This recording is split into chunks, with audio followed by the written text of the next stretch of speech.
Hey, good morning once again. Welcome to Exiles TV. Let not your hearts be troubled. We will all get through this, although you can see something's missing this morning. Bill, in an overabundance of caution, we hear that phrase a lot, an overabundance of caution.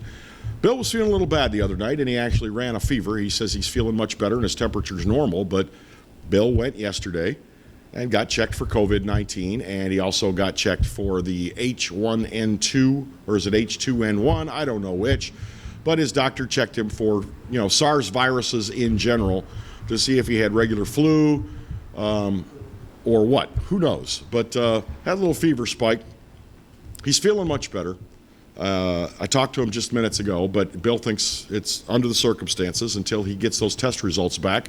It's wisest for him to remain isolated from everybody. So just me, and hope that's okay. We have some guests we're going to talk with later in the program.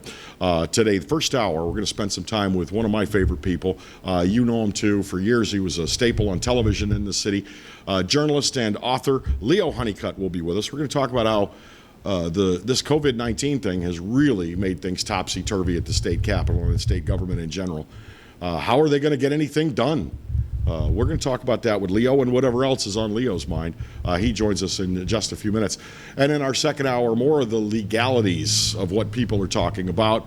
The pastor in Central, who has been now cited for disobeying the rules to keep social distancing in effect and keep his parishioners safe from the COVID-19 virus. He's been not arrested, but cited. I tell you the difference between the two. If somebody walks up and hands you a citation, they just give it to you, and the citation says be in court on a certain day. Arrested usually involves cuffs and jail. So you follow the difference? So the pastor has not been arrested. A lot of people were outraged that only hours after he was cited the other day that he had a church service. But there are still others that say First Amendment rights to assembly. I mean, there is no legal mechanism to enforce what they're asking us to do based on the First Amendment. And I've had two or three different, Bill has gone over it 7 or 8 times. I've had a couple of legal scholars, but we're going to check and see what attorney at law Franz Borghardt, who is a good friend of the program, what he thinks. And how should we go forward? The other thing I found interesting when I was on social media earlier today and last night was the number of people are getting upset because their municipality is declaring a curfew. We're being asked to stay inside all the time. Stay home, as they're saying. And if you don't have to go out, don't go out.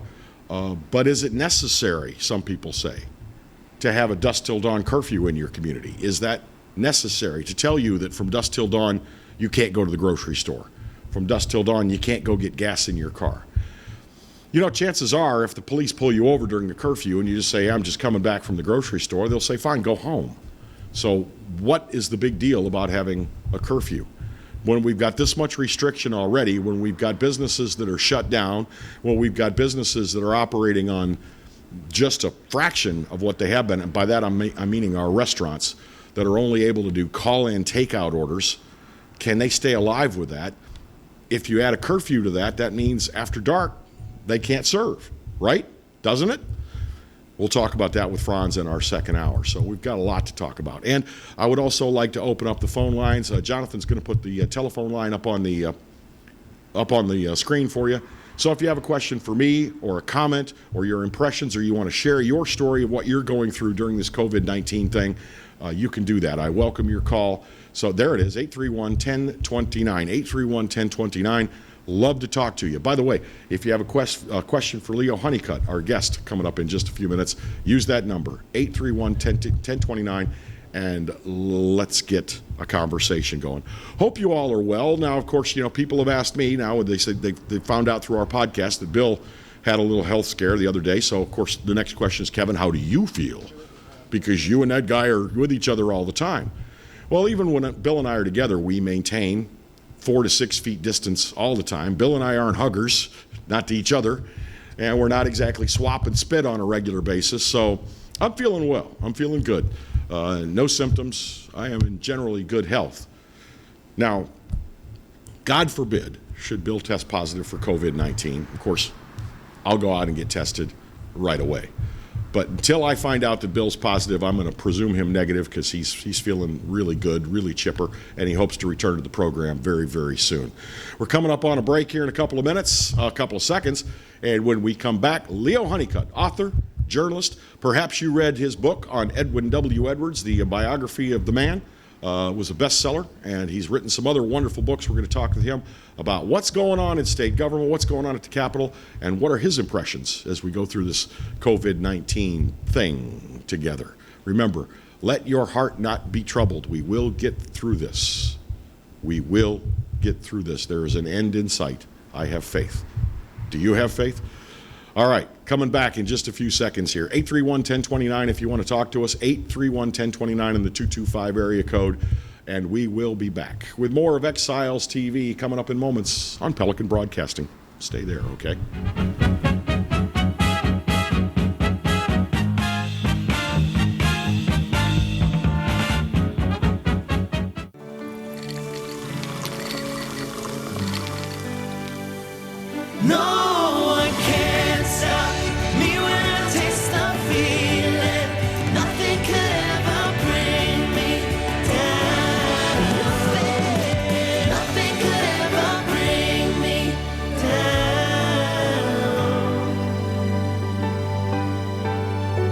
Taste the feeling.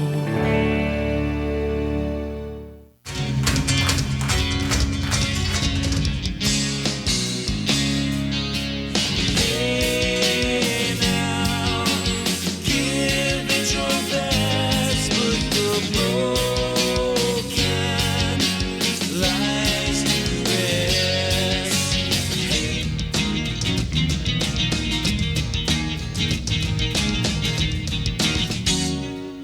Look up to the skies, I see desire in your eyes, but you can't keep it in your heart. 'Cause misery loves company. 'Cause misery loves company. Cold and hungry like a dog in the street. I get a raw deal every one. Hello guys, it's Debbie. It's time. I've got a brand new location. 10510 Airline Highway, Baton Rouge, next to After 5 Tuxedos. We have the perfect spot to get all your wedding and formal wear needs. Come see our one-of-a-kind name brand and get great prices. With 30 years experience, the best customer service anywhere. It's Debbie's Bridal, Airline Highway, Baton Rouge. See you soon.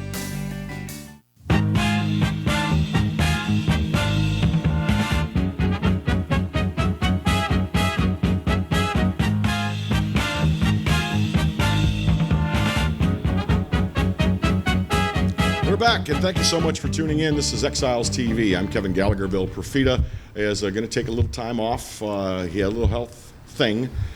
He's good, though. I just spoke with him, and he sounds like the same old Bill.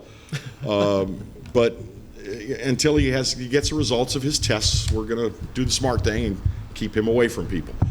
This gentleman joining me here, you know him, you love him, you watched him on television for years here in Baton Rouge, and perhaps you've read one of his fine publications. Leo Honeycutt, how are you, sir? I'm doing good. It feels like I'm halfway across the football field from you. Yeah, it's weird. You're weird. probably used to having, when you share a set with a co-hostess or a co-anchor, you're probably used to being elbows apart. That's right. But, this is overabundance of you-know-what. I know. We should all be an overabundant as far as that. The governor's press conferences get more serious by the day about these numbers. And yesterday we were up 1187 in cases. The day before that, 1212. Yes. And now, of course, they put up this graph yesterday that showed that St. John the Baptist Parish is leading the country in the parishes with the highest death rate.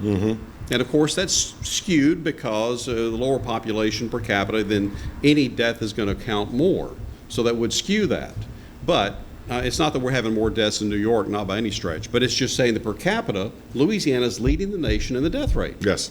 As I understand it, 9 parishes in Louisiana on that per capita basis are leading the nation in cases of COVID and death rate, which is why. Yeah. Is it St. John is a quote unquote bedroom parish for Orleans. Right. A lot of people who make their living in New Orleans live in St. John. Could that be it? Well, Part of it? I heard from Russ Wise, who is a longtime journalist in Louisiana, on Facebook, and he said, we have a huge VA hospital down here. So could that be skewing the numbers? And I would say probably yes. If you got a cluster of cases at a hospital in a rural area, then you're going to skew the numbers. Mm-hmm. But think about this. We're only reporting the cases that are being tested. The vast majority are not being tested. You have to show symptoms and have to get doctor's orders in order to get tests. Mm-hmm. So we will never be ahead of that curve. We'll always be behind it. Mm-hmm. So The information will always be, what, a week late? yeah. What is it now? Is it 4 to 5 days, or are we still on a 2-week delay on some of these tests? Well, most of them now have gotten to 4 to 5 days, and the president okayed, but the FDA actually okayed on Monday a new coronavirus test that will take 15 minutes. Nice. That's what we need right there. That's what everybody needs. I want something like a pregnancy test, I want to dip it in something and go, yes, no, I want to know. Well, and now when you go to the governor's press conferences, you get checked twice for temperature. You get checked. Really? You get checked at the guardhouse, and then you get checked just as you go into the room. So fever is a big part of this thing Absolutely. as far as the onset. And it's not that hard to check. They just do a brain check, and mine comes up 0. But they test it just through the forehead. They never touch you. It's like a laser beam. It's a isn't it? laser. They just sort of laser you and check your temperature. And they say, And so it would seem like that businesses would probably do that, and more are doing that. They just have to gear up for it. now the laser temperature device is not expensive. It's like I've seen them for like Right. $24 at the drugstore. Right, so, but you can't find them yeah, that's because they're gone. isn't that the trick? Right. I had a tough time. We had mislaid our thermometer, and I said, well, I'll just go buy another one. Nope, not even an old school oral thermometer. Couldn't find one in the drugstore. Right. They're restocking these things as quickly as they can, but It just goes back to the bottom line. Just stay at home. If you don't have to go anywhere, and they look at it like this, you're protecting your family. You're protecting you're not bringing it home to your kids. And that's what the workers in the essential industries are complaining about now. They're worried about bringing this home to their families. Right. And who can blame them? But then when they tell you stay at home, if you're essential and you have to go to work, Right. that means you can't. You don't have that luxury Right. That's of right. being able to, not bring it home to the kids. That's right. And in the last 3 days, we've seen Whole Foods staged a sick out on Tuesday. Some of the employees did, a lot of employees did nationwide, because they were saying there's not being enough done here to protect us, and we're coming in and handling this, and we're handling the food that people are taking home. Wow. So, so there's a disconnect here. So they made a statement by calling in sick. I noticed that the supermarket where I do business nearest my house is in Albertsons. They've put up Lexan shields about a half-inch thick between you, where you go to pay, between you and the cashier. I don't know if that's going to be helpful. I guess anything helps, but Right now, we're grasping at straws. and this is the rationale that the Reverend Spell up in Central, which we'll talk about him a little later on. He's saying, look, you can go in there and you could have 500 people in the supermarket. Why can't I have 500 people in my tabernacle? And I don't know what the answer to that is. It's like maybe because your people are all seated right elbow to elbow, and Right. and the supermarket it's not. I've noticed that people in the supermarket are not getting close to one another. I've noticed this. It's like We don't if even there's a talk to thing- each other. Yeah, and if there's a thing where you could pass by each other closely, as one's going down the aisle, sometimes people just wait. Yeah. And let that other shopper just get clear of the aisle. Or here you are, the N95. That is a rated N95? And I just happen to have it because of construction, and renovating the house, that kind of thing. I just happen to have it. It's not, by the time I knew that we needed it, you couldn't have gotten them. I've got some paper filters that are designed more for painting, so Right. you don't inhale too much paint fumes. Right. They're not N95, and they're virtually useless for that purpose, as far as keeping me safe Right. or keeping someone safe from me. Well, and of course, it's a fashion statement too now. So, Oh, yeah. And the Chinese have been doing this for years. They've been doing this for years. And, Yeah, but in their case, it's so they don't inhale pollution that's while they're it. out in public. That's it. So for them, it's a norm. Their air is disgustingly dirty. And have you noticed that the Chinese have managed to go back to work? Yeah, Well, this thing started there, so it should end there first before it spreads out over the rest of the world. Not that there's anything wrong with the Chinese Right. or China. All right, we're going to take a quick pause. We're going to be right back. More with Leo Honeycutt on Exiles TV. Stay there. I didn't even notice that.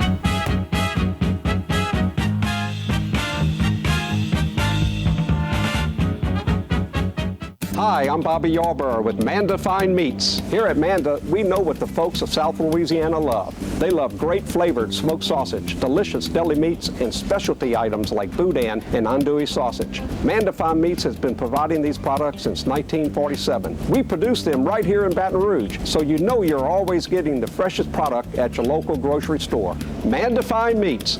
Taste the fresh local flavor in everything we make. Make it Manda every time.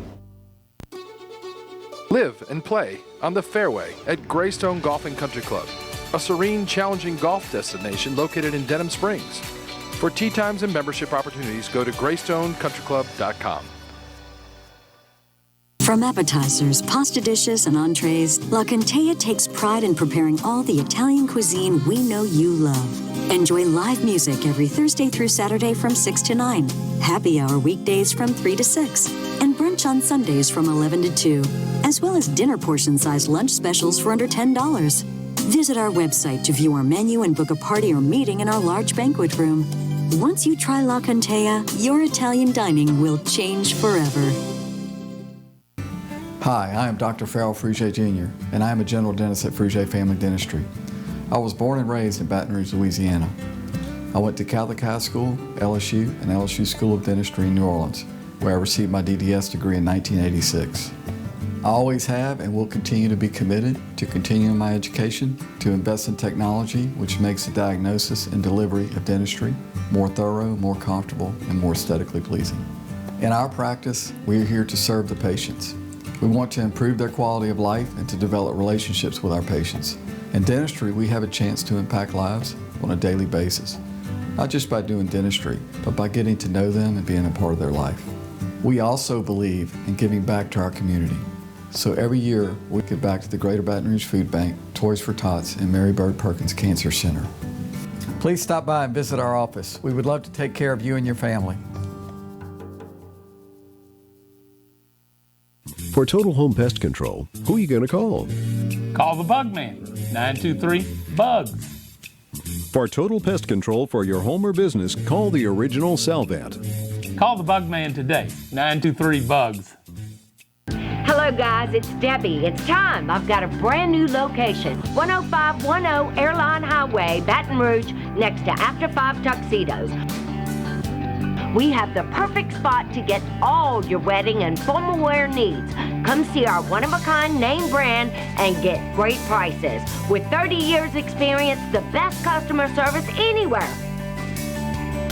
It's Debbie's Bridal, Airline Highway, Baton Rouge. See you soon.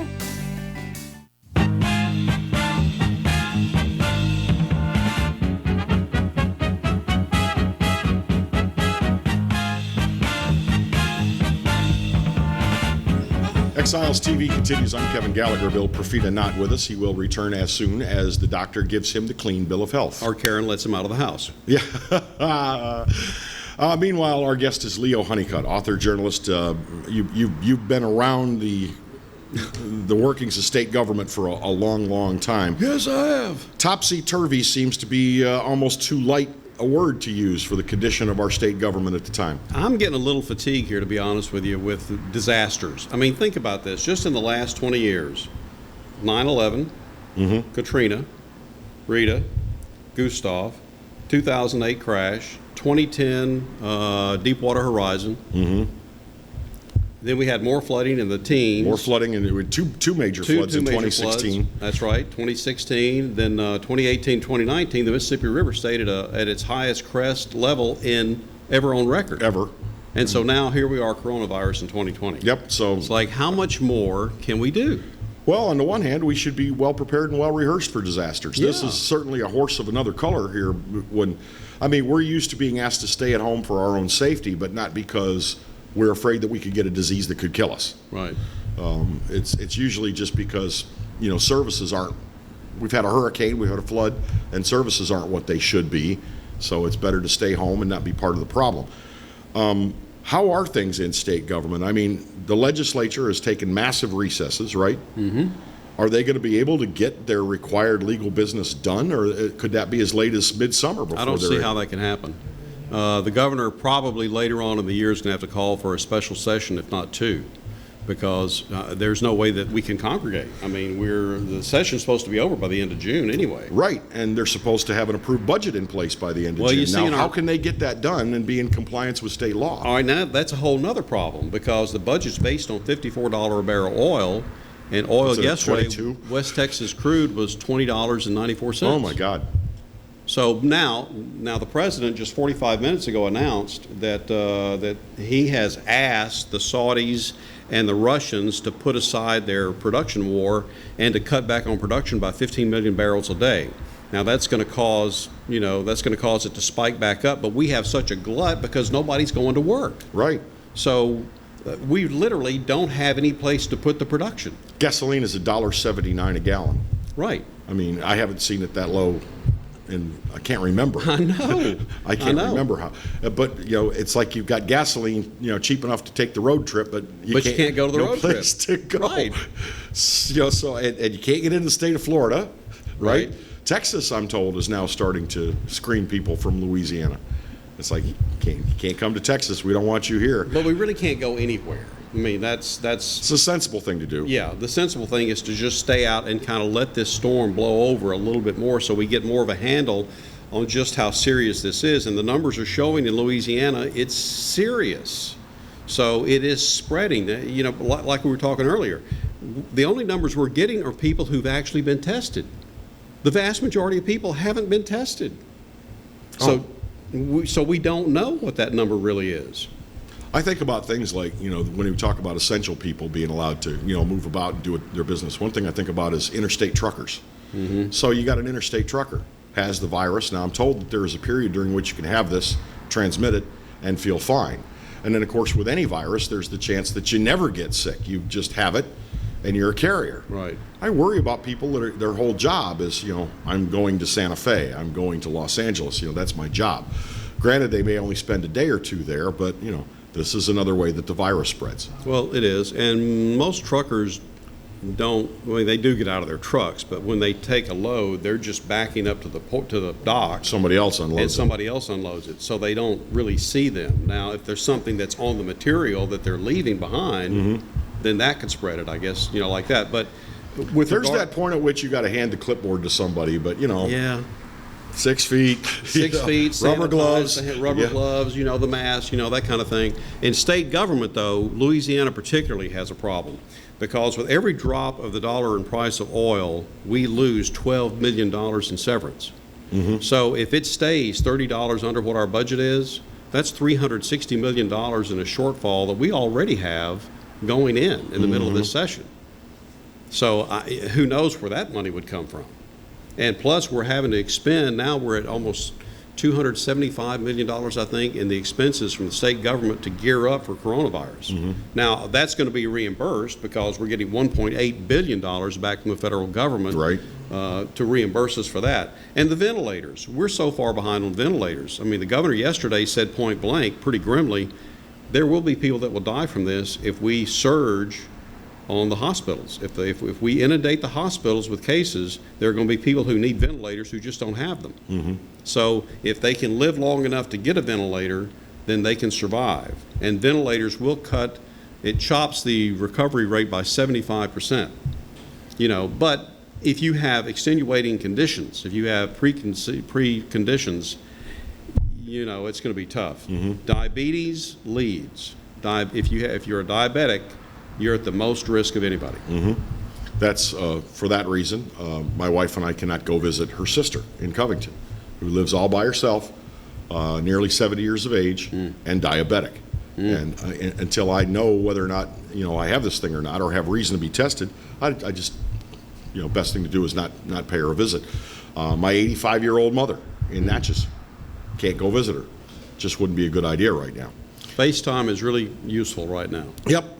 It really is, and it's some of the first FaceTime calls I've ever made have been in the last 2 weeks. Right. Yeah, because I'm just not.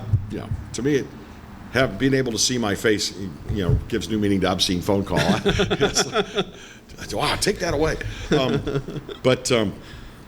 So I call it Papa in a box when I talk to the grandkids. What are they likely to do about this legislative session? Well, it's anybody's guess. I don't think that they're really going to. I think they've been discussing this now ever since the session started back in March, or last of March, and it's who knows. This has never happened before. The whole world's never been shut down like this before. So maybe back during World War II, but nothing like we've seen right now. The Great Depression. Of course, it lasted for about 7 years and we didn't come out of it till World War II, and the Spanish flu was in 1918. So we didn't have the communications that we have now. So who knows? We're playing a whole new. There is no game plan for this. There's no playbook for this. So if they're not in compliance with state law and they don't have a budget by the time the signee die, because nobody's there. Is there any mechanism? I mean, is it like, oops, sorry, we'll do better next year? I mean, there is a state law says a budget has to be in place, but if they just can't do it. Well, there is an app now called Zoom, so I'm not sure why it is that the legislative committees can't get together. I thought that they could take a vote electronically at the very least. Yeah.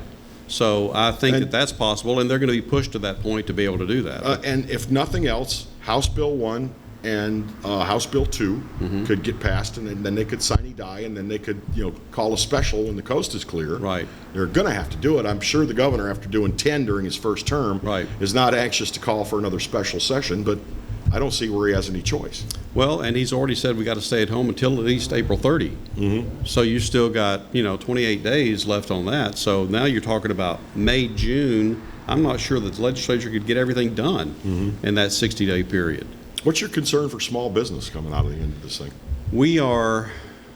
Once you get past the health pandemic, we are on the shore watching the greatest economic tsunami in the history of this country. I mean, it just is. Yeah, I worry that huge percentages of our small businesses are not going to be able to come back. Well, and just an hour and a half ago, they announced unemployment now is requests are up to over 6 million. I mean, it's breaking. That's fewer than I thought, actually. Blowing past all records. That's actually fewer than I thought. I would have guessed more. I had heard a talk show host guesstimate nearly a third of the American population is out of work. But of course, that doesn't mean that they've made a claim. Right. Some of us, like when I lost my regular full-time job, I didn't bother making a claim. I just thought, 200 and something a week is not going to be much, and they're going to expect me to apply for everything from flipping burgers to taking out the trash. And I'm a broadcaster. I want to be a broadcaster. So. Right. I know that feeling well. Yeah. So I turned to podcasting, and now, thank God, this television show, in order to keep my thing alive. But I do worry. I worry about my favorite eateries closing out forever. I worry about is the woman who cut my hair, is she going to be in business on the backside of this thing? Well, and you see here in Baton Rouge, White Star has already said we're not coming back. They've already made that announcement. Yeah. And that was a fairly new entity down on Government Street that maybe 3 years. Maybe 3 years. And it was, it had like 12 different vendors in there, different places, different things you could eat, whatever you felt in the mood for. But anyway, so they can't, and I suspect that they're just the first to kind of get out there in front of the crowd, because by and large, what company, what small business can last 2 to 4 weeks with no cash flow? That's the thing. The margin is so tight with most of these businesses. Right. That a day lost. That's right. Puts them in the red. That's right. And, I know a lot of the restaurants are trying to stay alive on takeout business, but then there are those of us who just aren't going to do takeout because we're sheltering at home. There are those of us who worry about having food delivered to our house because we're worried about the guy that's going to deliver the food. Yeah. To me, it's like, look, you handle the bag by the handle, I'll take it by the bottom. Right. And I don't think we have to worry about it that much. Right. But maybe I'm being impractical, but I really worry about what America's going to look like on the other side of this thing. Well, and we're being blamed too for inciting panic, but if you're coming down to a question of whether you're going to eat or whether you're going to die. And people who are going to work, they have to go to work because they're essential, are caught terribly in that dilemma of, I expose myself to this, but I have to be there, and then I go home to my family. So we're getting a lot of pushback on that. We're going to take another quick break and have another segment with Leo coming up. And when we come back, I'd like to touch on, working from home. Is that going to be the new norm even on the backside? Yep. Be right back.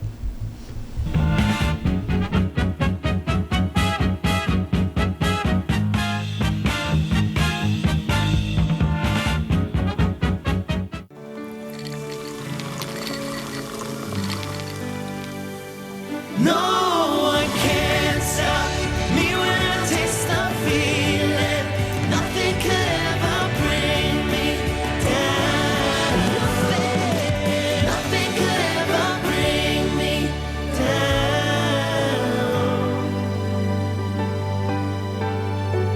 Taste the feeling. Bolello's Furniture and Appliances, your dependable independent. Depend on us for service, for selection, for price. Get huge Whirlpool savings. Shop now and save on Whirlpool appliances throughout the store. Plus, experience our price match guarantee and ask about special financing. You can depend on the know-how of people who live appliances every day. Bolello's Furniture and Appliances, your dependable independent with nationwide buying power. I've seen a lot of things during my life. More bad things than good. I've lived in a lot of places, but never a home. I don't think anybody cares about me anymore. And now, I'm tired. Signed, Brian, age 11. Abused and neglected children in East Baton Rouge Parish are in dire need of CASA volunteers. Please call 379-8598 today. Change a life of hurt into a life of hope. That's right, the Clarence Buggs Show is back, along with the Exiles, Bill Profita and Kevin Gallagher. We've put the band back together, South Louisiana's talk team, and it's only on the Pelican. 10 a.m. till 12 noon, right here on the Pelican. Hello, guys. It's Debbie. It's time. I've got a brand new location. 10510 Airline Highway, Baton Rouge, next to After 5 Tuxedos. We have the perfect spot to get all your wedding and formal wear needs. Come see our one-of-a-kind name brand and get great prices. With 30 years experience, the best customer service anywhere. It's Debbie's Bridal, Airline Highway, Baton Rouge. See you soon. Hi, I'm Bobby Yarborough with Manda Fine Meats. Here at Manda, we know what the folks of South Louisiana love. They love great flavored smoked sausage, delicious deli meats, and specialty items like boudin and andouille sausage. Manda Fine Meats has been providing these products since 1947. We produce them right here in Baton Rouge, so you know you're always getting the freshest product at your local grocery store. Manda Fine Meats. Taste the fresh local flavor in everything we make. Make it Manda every time.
It's Exiles TV. I'm Kevin Gallagher. Bill Profita is a little under the weather.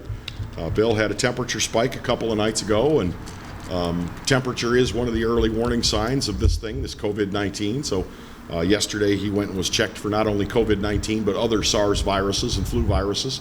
And when his results get in, we'll know. But he says he's feeling much, much better. Here on the set with me, Leo Honeycutt, journalist, author. How many books have you written?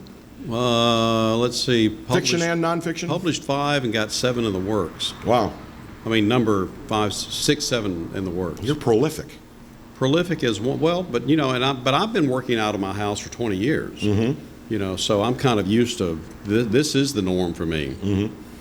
And that is what we were going to talk about. My wife, I was telling Leo during the break, my wife is a mortgage lending professional, but she's worked from home because there's nothing she can't do from home that she could do at the office. There's no real reason for her to mark time in an office. She does, however, training as well. So when the bank hires a new mortgage loan officer, even if they're experienced, they need training in their form, in system. that bank's system and culture. So Marianne will sometimes go to them, but that's on hold until further notice. So she's used to working from home, but some people are just getting settled into working from the house. And is this going to be a new normal for many of us, that after this thing is over, we'll continue to work from home? Well, the good side of this is that we are still maintaining, ladies and gentlemen, we are still maintaining. The country has not ground to a halt. It has in certain sectors, it has in certain parts of the country, but it has not stopped all of us. So we're still producing, we're still being able to work even if it is from home, we're still communicating because we have the internet. Now, should somebody attack the grid and it go down, now you got another problem.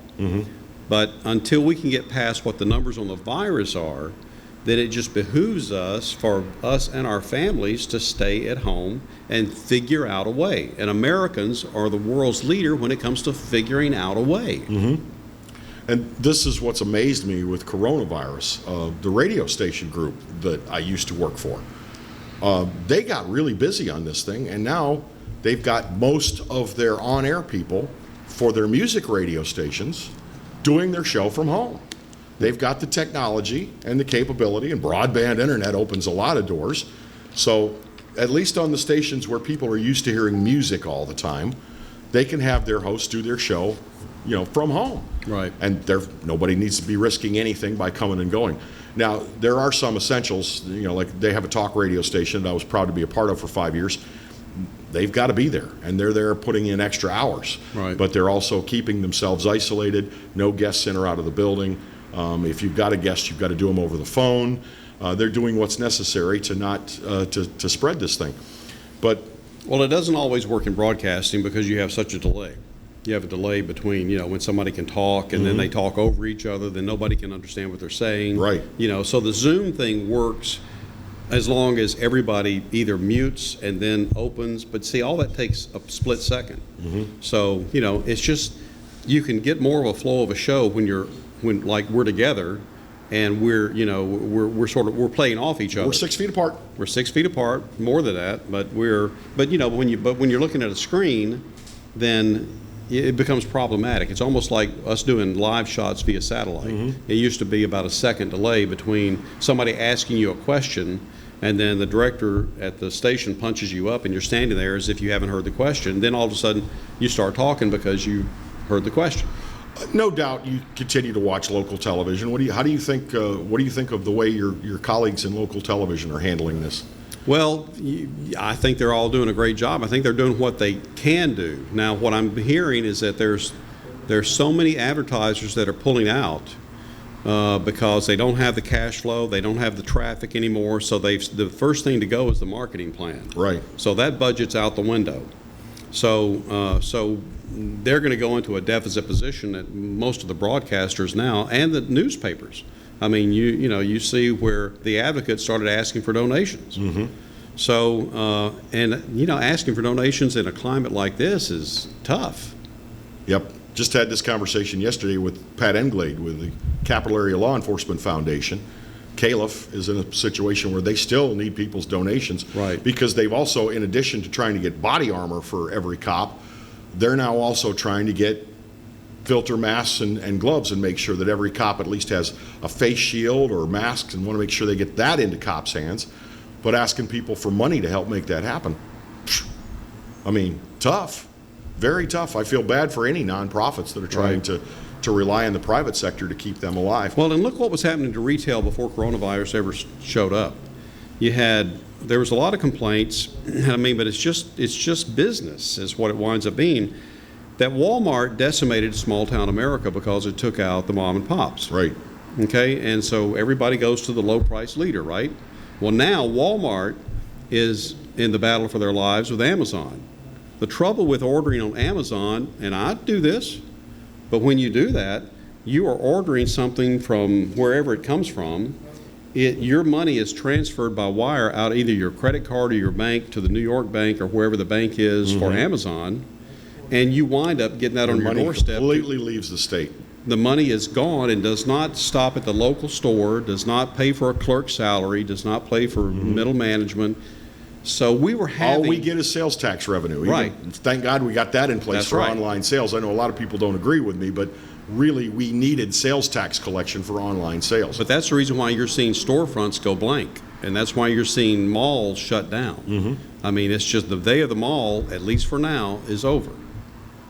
It just is. So, and we sure can't congregate now. You can't go to a mall.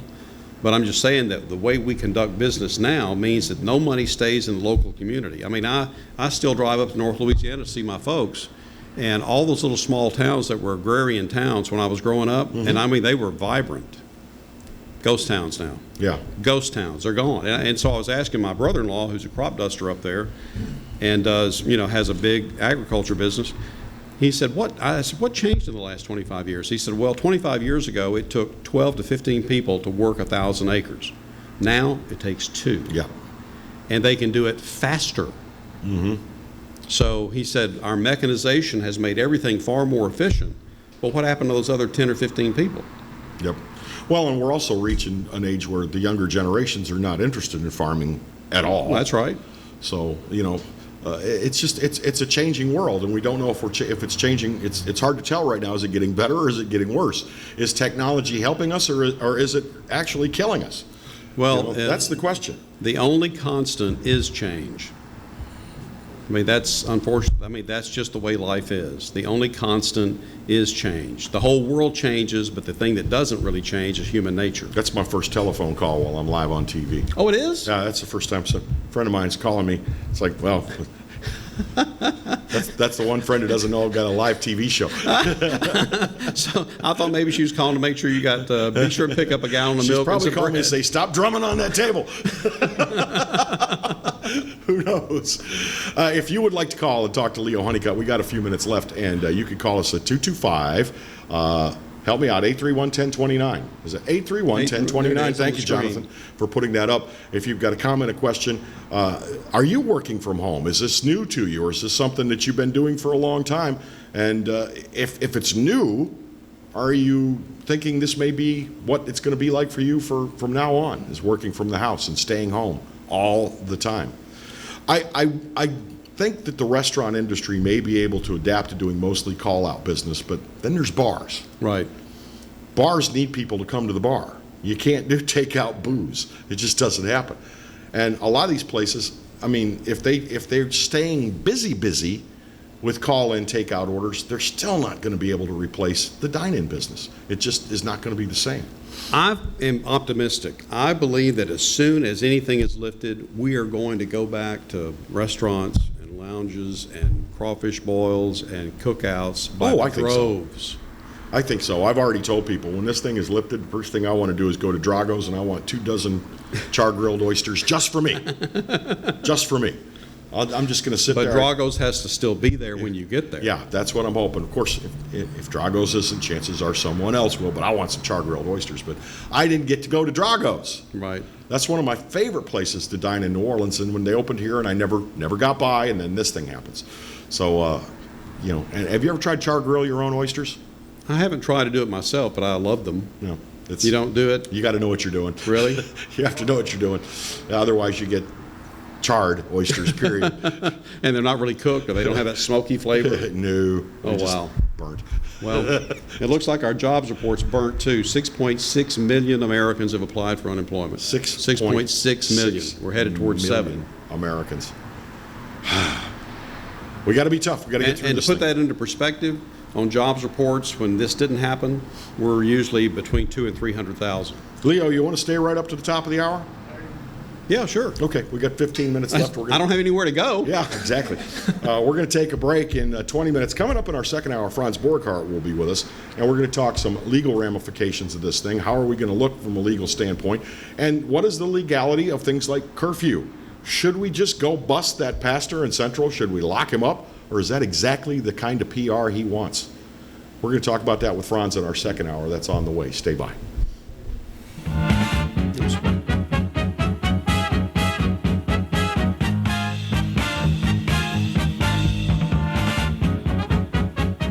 For Total Home Pest Control, who are you going to call?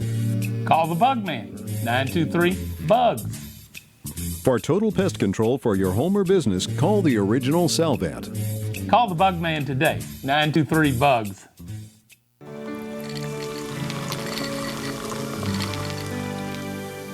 No one can stop me when I taste the feeling. Nothing could ever bring me down. Nothing could ever bring me down.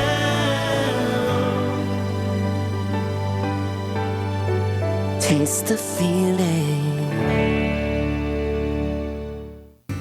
Hi, I am Dr. Farrell Frugier Jr., and I am a general dentist at Frugier Family Dentistry. I was born and raised in Baton Rouge, Louisiana. I went to Catholic High School, LSU, and LSU School of Dentistry in New Orleans, where I received my DDS degree in 1986. I always have and will continue to be committed to continuing my education, to invest in technology which makes the diagnosis and delivery of dentistry more thorough, more comfortable, and more aesthetically pleasing. In our practice, we are here to serve the patients. We want to improve their quality of life and to develop relationships with our patients. In dentistry, we have a chance to impact lives on a daily basis, not just by doing dentistry, but by getting to know them and being a part of their life. We also believe in giving back to our community. So every year, we give back to the Greater Baton Rouge Food Bank, Toys for Tots, and Mary Bird Perkins Cancer Center. Please stop by and visit our office. We would love to take care of you and your family.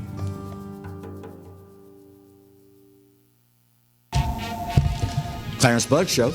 Yeah, I'm back on the air. That's right, 10 a.m. until 12 noon, Monday and Wednesday, and we replay it Monday and Wednesday nights, 10 p.m. to midnight. Check us out online. You can watch it live at PelicanSportsTV.com, or better yet, why don't you just download the Pelican Broadcasting app? That way you can take it with you anywhere you go. That's right, the Clarence Bug Show. Tell you what, oh, wait, gotta run, gotta go, bye. From appetizers, pasta dishes, and entrees, La Contea takes pride in preparing all the Italian cuisine we know you love. Enjoy live music every Thursday through Saturday from 6 to 9, happy hour weekdays from 3 to 6, and brunch on Sundays from 11 to 2, as well as dinner portion-sized lunch specials for under $10. Visit our website to view our menu and book a party or meeting in our large banquet room. Once you try La Contea, your Italian dining will change forever.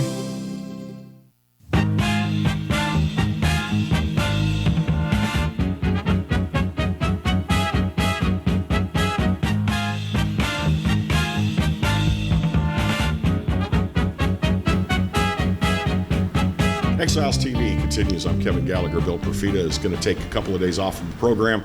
And when his test results come back, and I know they're going to be negative, he'll be back on the program. Leo Honeycutt is with us. Everybody knows Leo, and God bless you for being what you've been to us all these years. Yeah, I think the bill collectors are showing up out there. Is that who's driving by? They finally found out where I am. Leo, as we've discussed, this thing is so unprecedented. We've had health scares. We've had viruses. We've had Ebola virus that killed thousands. We've had Zika that killed thousands. We've had flu seasons that have taken out tens of thousands. I think I read that in 2017, 60,000 Americans died. And you know, how do we compare this when we're not, the numbers just aren't, I worry that they'll get that high.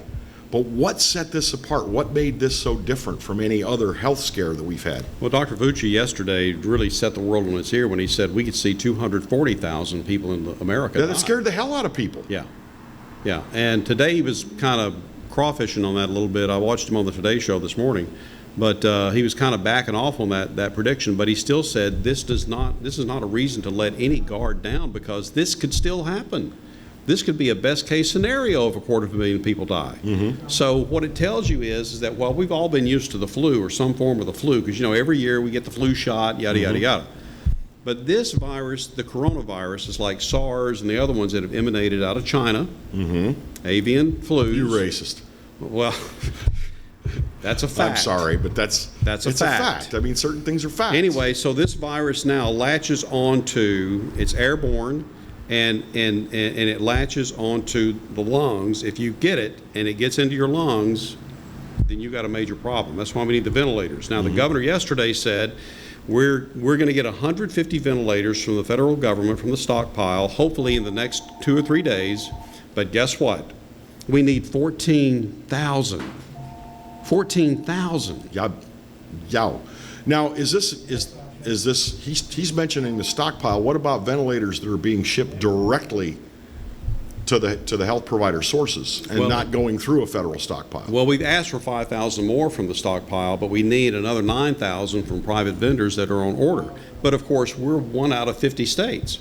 Everybody is competing for the same ventilators. And there are certain ventilators that are, designed for ICU, and there's other ventilators that are, they're ventilators. It's better than nothing.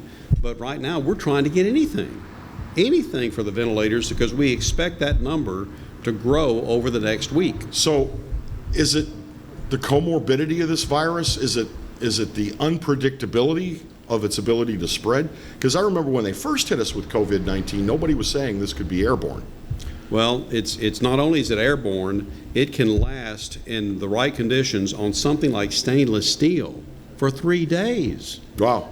Stainless steel. Stainless steel. How many door handles do you think on businesses are made out of stainless steel? That's what I'm talking about. I mean, and it, unfortunately, I hate to bring this stat up, but I just read that this stat is that the coronavirus is airborne, and it can travel as far as 27 feet. Then we're not helping each other. That's right, Kevin. We're not. Marty, should we move the mic so we have our backs to each other? I just don't know how much more can we do. Dueling pistols. Well, what just what they're saying is that it is spreading faster than we can get a grip on it. That's the problem. And the testing is such that we're only way behind the curve, so we don't know what that real number is. We're seeing the death rate in St. John the Baptist Parish. It could be because there's a hospital there, but it's also because people still are traveling. I mean, we're here on Coursey Boulevard right now, and I have heard nonstop traffic since I've been here. Yeah, it's lighter than usual on Coursey, but people are out. People are moving about. That's right, and chances are these are people who are at work, already at work. I heard an anecdote the other day from a member of law enforcement. Said that they stopped by a vape shop and said, "Oh no, you can't be open." And they said, "Well, why?" He said, "Only essential businesses are allowed to be open." And they were like, "We had no idea that we weren't essential." It's a vape shop, for crying out loud. Right. I understand maybe the nicotine junkie needs his fix, but I mean, it's a vape shop. Well, I kind of worry about coffee shops too. I worry about non-compliance because they don't think that it applies to them. Well, they're just trying to keep the cash flow going so they can keep their employees hired. Yep. So there's your dilemma again. Are we worried about the health, or are we worried about the financial health? Well, they want to keep their doors open. They want to keep their employees hired. As anybody They want to would. keep food in their own refrigerator. Right. This thing is going to be devastating. I worry more about the economic effects of this virus than I do about the medical effects. Well, I mean, it's a sad. This is coarse and callous, okay? But it's a sad fact that each year hundreds of thousands of Americans die of various diseases that go around that are transmitted, and it may hit us. But I worry about the effects it's going to have on our free market economy. It may take years to come out of this. I've been watching Wall Street pretty closely, and I'm telling you, when I say tsunami, that's putting it mildly. I know people that have had their retirement devastated. Yep. I have a personal friend who won't turn the television on because right now there's a stock ticker. Granted, market's up. It's up like 1.5% right now at 21,250. But that market could reverse any moment now. I mean, and probably will. It all depends on what the president said during his last press briefing. Right. And it's so volatile right now that I rolled over a 401k and put it in an IRA. But what my financial advisor said is, Kevin, if you don't mind, we're not actually going to invest your money. It's in an account. Oh, that's good. But it's just going to sit there for at least 90 days before we invest it in anything. He says, I don't want to put your money in something and then have you lose it. So, that money from my 401k is just going to sit there doing nothing for the next 3 months. Well, it's better than it going negative. Right, exactly, because I've got another IRA that's hemorrhaging. Right. And God knows there's people, I know people that have millions tied up in their retirement accounts, and they're watching that just fade away. Just it's sad, and it's a little scary. I'm more worried about where we're going to be a year from now from a fiscal standpoint than I do from a medical standpoint. We're going to find a way to snap back. I don't have any doubt about that. I'm optimistic about the fact that we are resilient and hardworking people who want to work. We are. And we will Especially find in a way. Louisiana. We'll find a way. Now, when everything got shut down in the 1930s, the height of the Great Depression was 1933. And when nobody was working, you had 35% of the workforce who literally was having to stay at home because there was nothing to do. There were no jobs. They found a way, and they survived, and we all pulled out of it, and then still became the greatest country on the face of the earth. Now, one thing that I'm concerned about is because of our distribution channels and because of our communication ability around the world, China and other countries are just sitting there waiting to see what Americans will come up with to pull out of this, because they steal our ideas. Of course they do. Yeah. I mean, the whole reason behind the tariff thing was because they've spent the last 40 years ripping off intellectual properties that Americans have come up with. Now, it's true that we go on to them because their labor's $5 a day, and we'll never see parity between an American worker and a Chinese worker. But what we did is we went into their country and we gave them our specs. Right. And that's what they have lived on. They are a communist regime, a totalitarian regime that has lived off the ideas of capitalism. This thing, developed in the US of A, voluntarily took all the technology to build them, sent it to China. Your flat screen TV that you enjoyed buying for $179. I know. It's because it's made in China. So we have this weird love-hate relationship with the Chinese. Well, and they were the biggest, our biggest debtor nation too. They held $1.3 trillion of our debt. Now, I've often asked the question, what happens if they decide to call in the debt, especially at a time like this? But I've been told by experts that they can't really do that. Unless they want to wreck their own economy. But their workers are going back to work, so their cash flow is starting back up again. The thing is, when people like the president say disparaging thing about the Chinese, they're not talking about the people, they're talking about the government. The president's talking about the Chinese government, not Chinese people. It hurts me when I see that Chinese Americans, in some places where people are ignorant, are being mistreated because they're Chinese. You brought this down on us. It's I didn't, I'm from Fresno. It's like... Yeah, no, it's not like that. But you do have to look at the regime. And unfortunately, we have fueled that regime. We fueled that. But then again, folks, we did it at OPEC too. We started buying cheap gas. We set them up with the infrastructure. Exactly. We built OPEC. That's right. So we're as much to blame as anybody for the predicament that they're in. And if you look around your house, I'd venture to say that probably half of everything in your house is made in China. Leo, it has been a real pleasure to just get to share a microphone with you for this time. I remember the last time you were on the radio show, and if I felt the same way. It's like, good God, I'm sharing a mic with Leo Honeycutt. That and $5 to get you a cup of coffee. But I welcome a time when we can have you back on the show and talk about your next book and what projects you're working on. I know you're an avid historian and author, and I look forward to happier times. Yep, absolutely. I'll see you on the other end of this one way or the other. All right, you take care and you stay safe, okay? All right. Coming up in our next hour, after the top, we're going to talk with Franz Borchardt. There's a lot of legal things to be examined, a lot of legalities to be examined, and what we're being asked to comply with, how much of it is enforceable, how much of it isn't, and what to do about a pastor who, even though he's now been issued a legal citation to appear in court, just won't stop having services. Should he be allowed? Should his parishioners be quarantined in the church? These are all questions we'll examine in our next hour. This is Exiles TV, and we'll be back. Stay there. Just like that.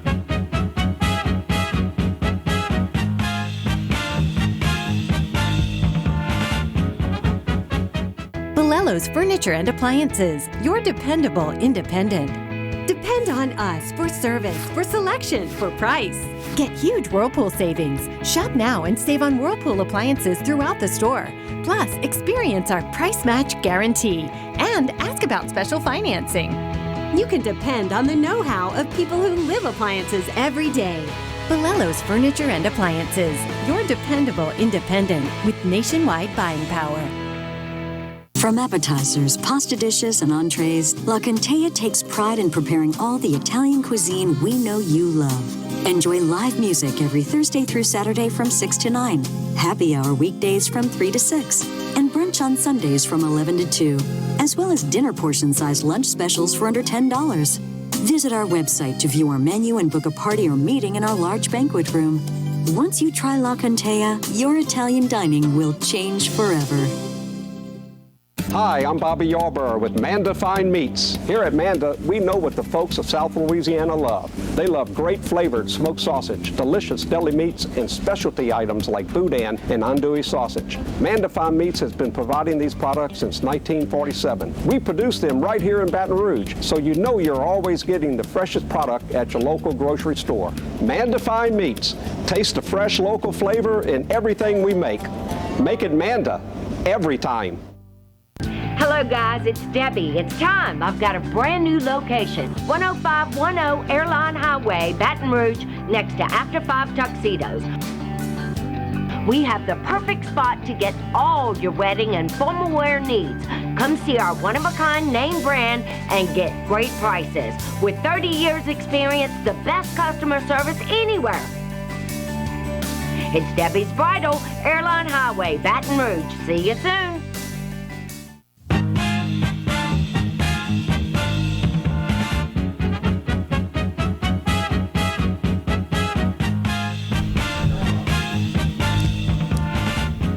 Hey, welcome into Hour 2, Exiles TV. And once again, before he walks out of the building, I want to say a sincere thanks to Leo Honeycutt for sharing his time with me and with you today. And always a pleasure to talk to Leo. Always a pleasure to talk to this gentleman, too, Franz Borchardt. Good morning. Good morning. How are you, sir? Franz Borchardt, attorney at law. You also may know him from GoRouge.com, the Go Rouge podcast and radio show. I think that this individual has done more to grow his own personal brand than anybody I have ever met. I appreciate that. I don't know if that's a good thing or not. No, that's a very good thing. I need you to give me lessons. So how's it going? It's going well. You've heard about Bill. Yeah. Bill is actually quite well. Good. I mean, he had a little temperature spike the other night, and that caused him the next day to go and make arrangements to get the necessary testing. But I spoke to him before the program this morning, and he's the same old Bill. Okay. He's hale and hearty and chipper, and no doubt watching us right now. Wait. Bill, if you want to call in, if you want to pick up the phone and call. He's chipper? You sure he's the same old Bill? I mean, Bill is. Bill gets the sunshine and rainbows. He catches a lot of crap for being a curmudgeon, but most of the time, Bill is a good-natured and cheery fellow. Sweet man. And I've said this before when they partnered me and Bill up on the radio 6 years ago. But the first question I asked, because Bill was doing his own show, it was the Bill Profita show, and never missed it, by the way. Right. But when they tell you you're going to do a show with a guy who's been a lone wolf, you think, yikes, how's that going to work out? And I literally asked my bosses at the time, are you setting us up to fail? Why don't you just let us go? Well, we didn't, and it was a little rough getting started the first 90 days, but after we developed the rhythm and the give and take, Bill and I think I'm really proud of the work that we did together and the work we continue to do together. Well, last time I was here, I congratulated you guys on launching this television program. I think it's essential, needed, and I'm glad you guys are doing it. Speaking of essential, did you see in the news that Florida, after that's a good segue. You saw that subtle segue. Florida, after arresting a pastor, Kevin, the governor declared churches essential or religious places essential after arresting a pastor. See, it depends on the blowback you get from people who go to church. So it's a political hot potato, right? Right. Here we have not declared. Louisiana has not declared churches essential. And that's a legal term of art. Churches are, in our day-to-day lives, of course essential, but in the legal realm, they're not being called essential. In fact, the governor of Louisiana has spoken about how we need to not have services right now, which segues us into what's going on in our backyard in Central. We have a pastor that was cited with 6 summons for violating the order, Kevin. And in fact, so the listeners and watchers know, that has the effect of an arrest. He was not shackled. He wasn't put in jail. He wasn't technically arrested. But a summons under our law has the effect of an arrest. And in fact, especially if you don't show up in court. Correct. Then you would issue a bench warrant. The DA of our parish, Hiller Moore, has already formally charged him through bill of information. Okay. So he's being prosecuted. That means a grand jury will see this thing? No. That means that, well, you only need a grand jury for certain types of crimes. Right. Prosecution has been instituted. The DA's office received this file, they looked at it, and they said, we are formally charging you with these crimes. Okay. As he was given his summons, he said, I'm going to keep doing this. And in fact, later that evening, he did another service. So many of us in the legal community think that this is going to culminate in him getting literally arrested and put in jail. Yep. Which perhaps is what he wants. Checking all my favorite news sites locally, I read the story, and then what's fun? Read the comments. The comments on this range from they have every right to worship if they want to. The First Amendment gives them the right to assemble and worship, to he should be tarred and feathered and run out of town on a rail. And it doesn't seem to be in the middle. It's people either think that this guy is the worst thing since Hitler, or he's just a preacher doing what preachers do. So in the marketplace of constitutional rights, we all have competing interests. You and I, Honeycutt, all of us, have the right to be safe from public health risks, from dangers, and we have constitutional rights to assemble, and we have constitutional rights to exercise our religion. All of those rights are not absolute. None of our rights, none of our constitutional rights are not quote unquote absolute. And in fact, when there is a international pandemic, when there is a global pandemic, when there is a public health risk for us gathering and congregating in groups of more than 10, and in this instance, busing human beings from one point of the parish or other parishes to your church, it creates a health risk. All the government has to do is show that there is a rational basis for the restrictions, and that addresses the exercise of religion clause of the Constitution. Mm-hmm. Same with the right to assemble. It's the same standard. If there is a genuine, reasonable, and rational government interest, then the government can restrict. And it's not restricting for all time. Quick break. We're going to be right back. Right. So I'm used to radio world where that means.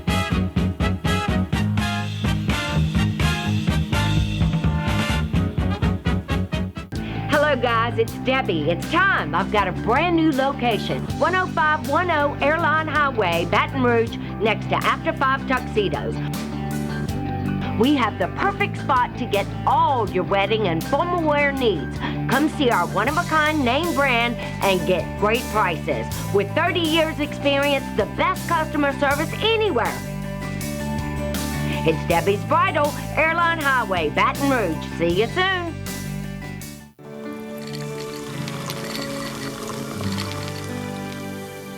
No one can stop me when I taste the feeling. Nothing could ever bring me down. Nothing could ever bring me down.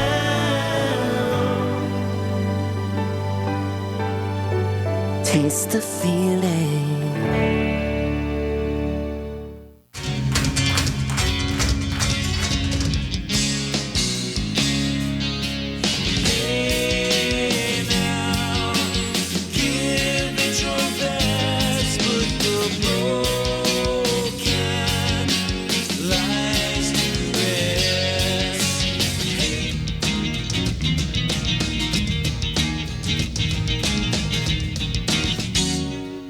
Look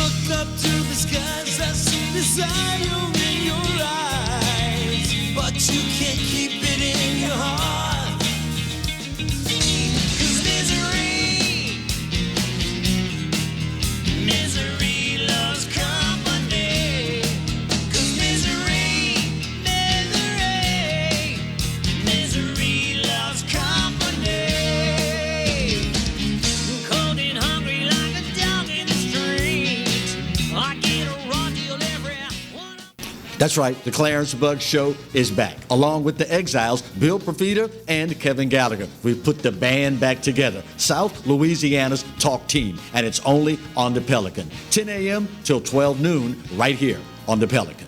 Hi, I'm Bobby Yarborough with Manda Fine Meats. Here at Manda, we know what the folks of South Louisiana love. They love great flavored smoked sausage, delicious deli meats, and specialty items like boudin and andouille sausage. Manda Fine Meats has been providing these products since 1947. We produce them right here in Baton Rouge, so you know you're always getting the freshest product at your local grocery store. Manda Fine Meats.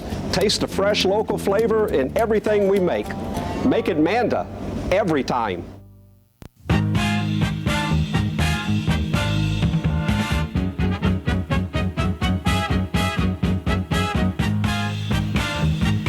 Thank you for staying with us, Exiles TV. I'm Kevin Gallagher. Bill is, he's not with us. And once he gets his test results back, I am very, very confident that he's going to come up negative. My gut tells me Bill has regular flu. He had a little temperature spike the other day, and I think he's just got the flu. You ever thought we'd be in a place where we'd be thankful for having the flu? You got the flu? Yeah. Oh, thank goodness God, you have the flu. Yeah. It's just the flu. Keep in mind, though, that normal seasonal flu has already, in 2019-2020, this flu season, killed more people than the coronavirus in the U.S. of A. and the world. So is that to say that we should not take the coronavirus seriously? The thing is, we're on the beginning end of this thing. We don't know where it's going to go from here. We don't know what. We've had federal authorities tell us that we could expect anywhere from 100,000 deaths across the U.S. up with this thing. Some as high as, 240 was one at? Yep. So we don't know how bad this thing is going to get, and hence the precautions we're taking right now. Franz Borchardt, attorney at law, is on the set with us, and we're talking about some of the things. This pastor has been asked to stop having services. He says he's not going to stop having services. What are the legal rights of his parishioners if they're being asked to shelter at home? So the parishioners are also exposed to criminal liability as well, right? So they are violating the order as well. They could, each and every one of them, get cited for a misdemeanor, although I don't think that that's the route we're going. Nobody wants to do that. Yeah, I don't think anybody wanted to give this pastor 6 summons. So he's hired a former Chief Justice from Alabama, who is not even in fact licensed to practice law here, but that can be gotten around, to advise him, to represent him. I think we're getting to the point where he's either going to get arrested, or there's going to be some kind of civil mechanism that quarantines down the church as a quote-unquote infectious place. The number one question I've been asked, Kevin, is what if somebody dies? What if one of the parishioners dies?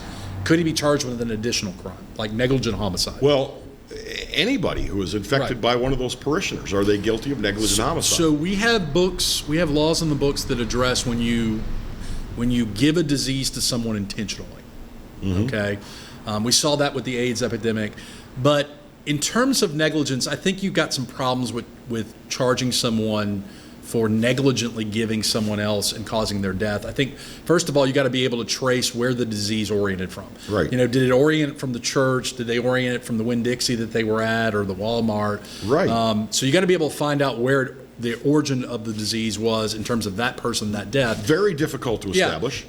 There's some autonomy questions, like if I go into a place that's hazardous, am I assuming the risk of anything that befalls me? If I'm told, hey, don't go to that church, and I go to that church, who's really responsible for what happens to me if I get sick? And so I think from a criminal law standpoint, that would be problematic.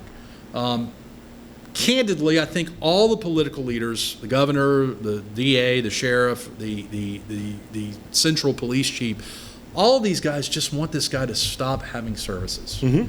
And he doesn't look like he's interested in doing that. So you don't necessarily, we talked about in the first segment, you don't have an absolute right to the free exercise of religion. And I know that doesn't sound great, but again, you got to think about competing rights that are happening right now. And it happens all the time. You have all these rights under the Constitution, but it doesn't mean that you don't. Yeah, you don't get to trample on other people's rights, Right. their pursuit of happiness and well-being. So it is a really terrible spot to be in from a theological standpoint, from a legal standpoint, because there's not going to be any winners in this. right? We want people to be able to go to church. We want people to be able to especially right now, to lawfully be able to exercise their right to religion. But that may just have to be some other way. It may have to be through a Skype or a Zoom or a Facebook Live broadcast, which we know he can do. We've seen that he can do that. So, but when you're Facebook Live or your Skype, you cannot pass the hat. That is correct, but even that's a flimsy argument, because there are means of you paying and donating money to entities remotely. Certainly. So it's not as easy as you putting the money Most churches, into. you could do an electronic transfer out of your checking account. Well, he's got the reverse ATM in his church, so it's not as easy as you putting your card in there and actually making the physical donation. But it smacks of selfishness, right? It doesn't. This guy may be genuine. He may really believe what he's peddling. But it does smack of, I care more about other things besides the well-being of my congregants. That's a personal opinion. That's not a legal opinion. But the legal basis for restricting him is the well-being of everybody. Well, and you brought this up when you were on the show last week. Or was it just Tuesday? It might have been Tuesday. Might have been. The days just tend to... But is a pastor of a congregation a shepherd? And then, if so, if you look at him as a shepherd of his flock, is he a good shepherd? Because a good shepherd doesn't lead his flock into harm's way. To slaughter. Right. So he's certainly perceived by the community as a leader. We as a community put pastors of churches, of religious worship places, on that pedestal of leadership. And he has a psychological higher place than his congregants because they go to him for advice. So he does have a bit of an elevated relationship to those individuals. That is why they're asking him to stop. It's easier to get him to say, you know what, you're right, I should stop. He's not doing that. And his parishioners will appreciate it more coming from him than they will the governor's office or the mayor or the sheriff. Right, he gets to stay the leader. So now, when we come back, we're going to take a break in 30 seconds. When we come back, you said Florida reversed their position on churches as essential. Is that likely to happen here in Louisiana? Sure. So we'll explore this, and there's a couple other legalities of this whole thing that I'd like to ask you about. So stick around. Franz Borchardt, attorney at law, and the Go Rouge podcast and radio show. That's GoRouge.com, by the way. Spell it all Cajun. GoRouge.com. There, I gave you a nice fat plug. Thank you, man. I appreciate it. You're very welcome. Hey, stay with us. Just a couple of minutes. We're going to be right back with more of Exiles TV on Pelican Broadcasting.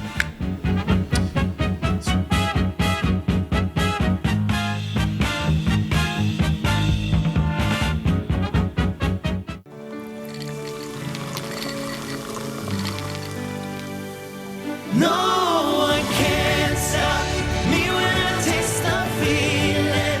Nothing could ever bring me down. Nothing could ever bring me down.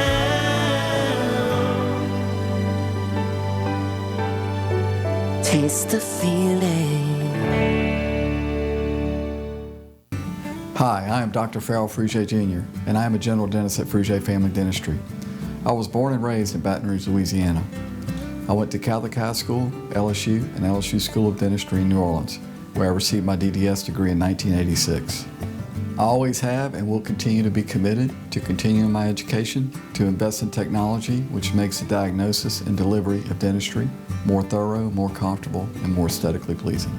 In our practice, we are here to serve the patients. We want to improve their quality of life and to develop relationships with our patients. In dentistry, we have a chance to impact lives on a daily basis, not just by doing dentistry, but by getting to know them and being a part of their life. We also believe in giving back to our community. So every year, we give back to the Greater Baton Rouge Food Bank, Toys for Tots, and Mary Bird Perkins Cancer Center. Please stop by and visit our office. We would love to take care of you and your family. Hello. Hola. 你好. Experience what the Baton Rouge International School can offer your children. Now welcoming displaced students for short and long-term stability. Hello, guys. It's Debbie. It's time. I've got a brand new location. 10510 Airline Highway, Baton Rouge, next to After 5 Tuxedos. We have the perfect spot to get all your wedding and formal wear needs. Come see our one-of-a-kind name brand and get great prices. With 30 years experience, the best customer service anywhere. It's Debbie's Bridal, Airline Highway, Baton Rouge. See you soon.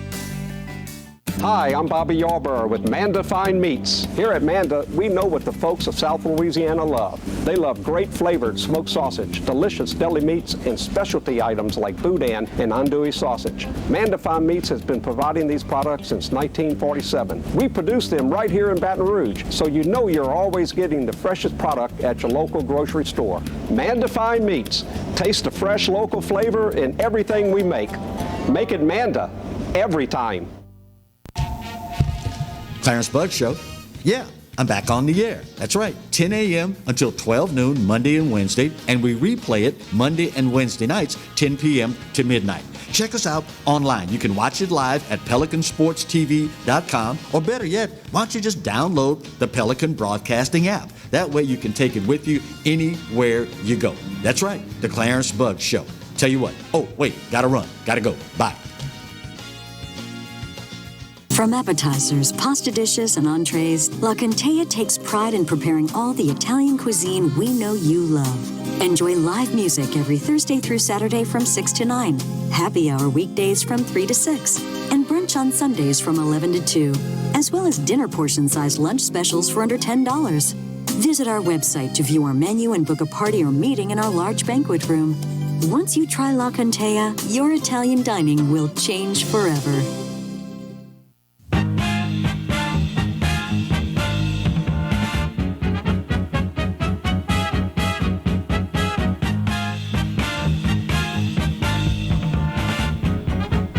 Exiles TV returns. I'm Kevin Gallagher. Bill Profita not with us today. I'm sure that he will rejoin the program as soon as he gets his test results back. Now, I don't want everybody to get all freaked out. Bill's doctor told him that some of the symptoms he was presenting were not consistent with COVID-19. So probably just flu, but Bill got checked for both. And I'm expecting to hear back from Bill after the weekend's over saying he's just fine, and he'll be back with us in no time. Franz Borchardt, attorney at law, is the other gentleman on the set if you're just now joining us. And if you've got any questions for Franz or comments, how you're coming through this thing yourself, there's the phone number right on the screen, 225-831-1029. We would love to talk to you.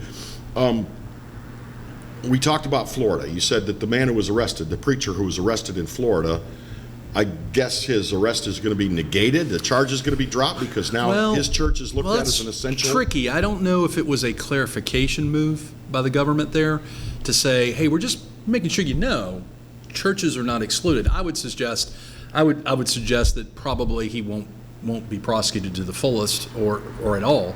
But remember, what's important to take away from here is each state gets to decide what is and isn't essential during this pandemic.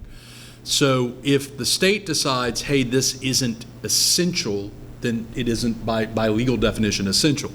What we're having problems with here is a lot of people are having difficulty wrapping their brains around the fact that the government here is saying this church is not essential, but a Walmart right, and this is something that Reverend Spell says. Right. As a reverend pastor, I don't know what title he uses, but he's citing this as his own defense. Right, and it's not, that's not a misplaced comment. Going to the grocery stores right now can be just as quote unquote dangerous as. But it's also essential. You got to get groceries. Right. So, but there can be mechanisms, right?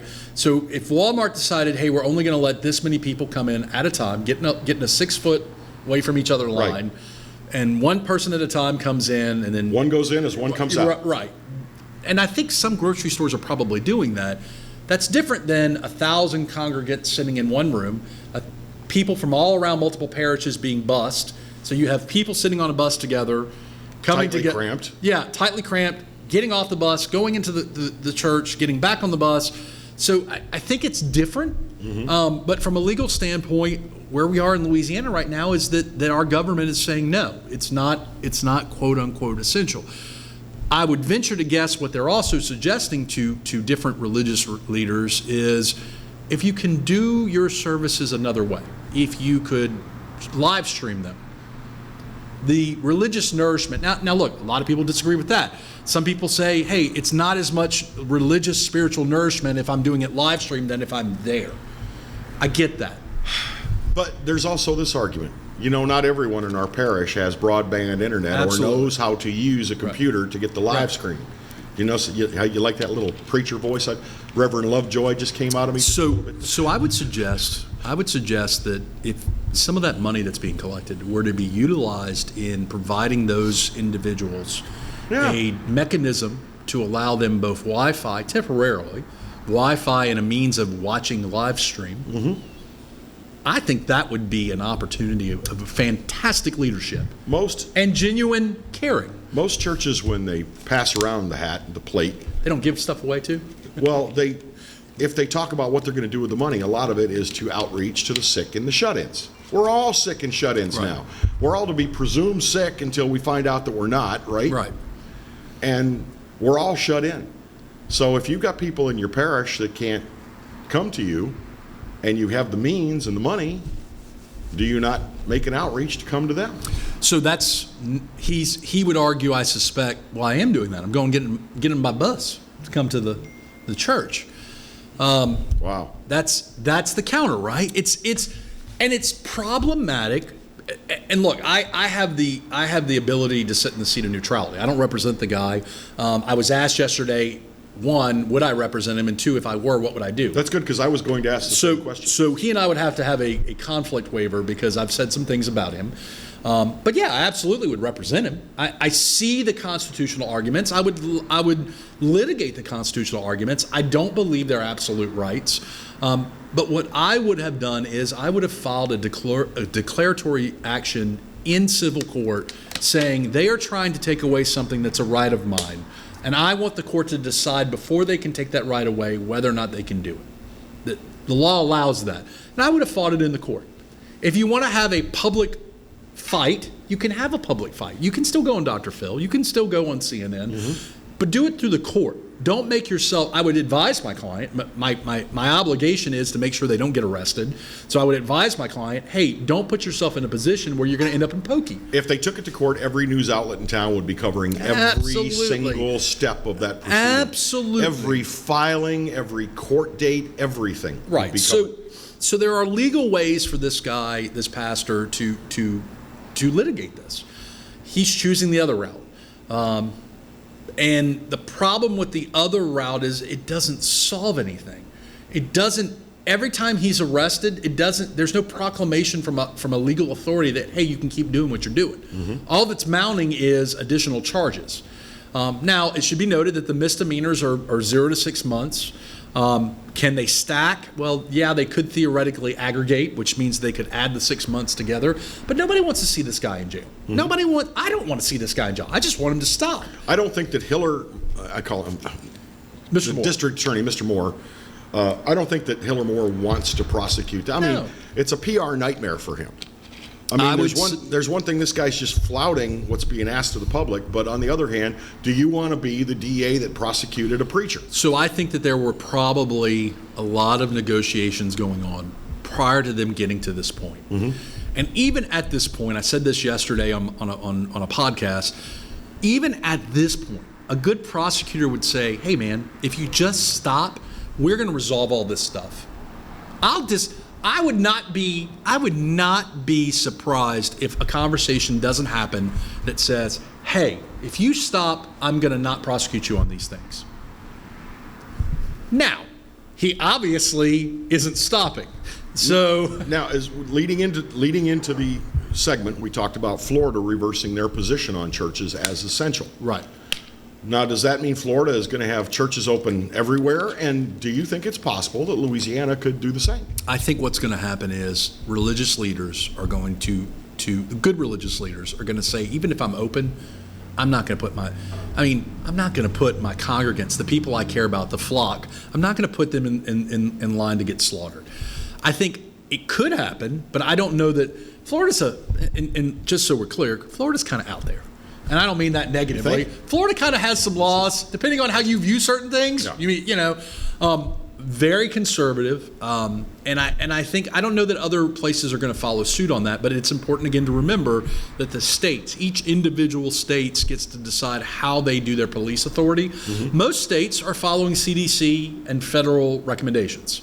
Right. Because that's the safe way of doing it, right? If the CDC says 10 feet, you say 10 feet. If the CDC were to say 25 feet, or I said 10, 6 feet, if they were to say 25 feet, that would be the recommendation. Most states are following that. I don't know that you would have a flood of religious leaders, though, opening their churches back up for the purposes of immediately having services. I think technology is such that some of them would rather do it safely, and then look, we're talking about a couple of weeks. We may be talking about a couple of months. Those churches are still going to be here. I get that the money comes from the collection plate. I get that. But going back to something you said, you can get that money in other ways. And if your congregation wants to support you, there's other ways of you getting the money into the proverbial collection plate without putting your flock at risk. About other things about quote, quote, essential businesses being open. Some people don't think that a large big box home center, we won't name any names, is essential right now. There's certainly an argument for that. They question, why is Lowe's able to be open? Why is Home Depot able to be open?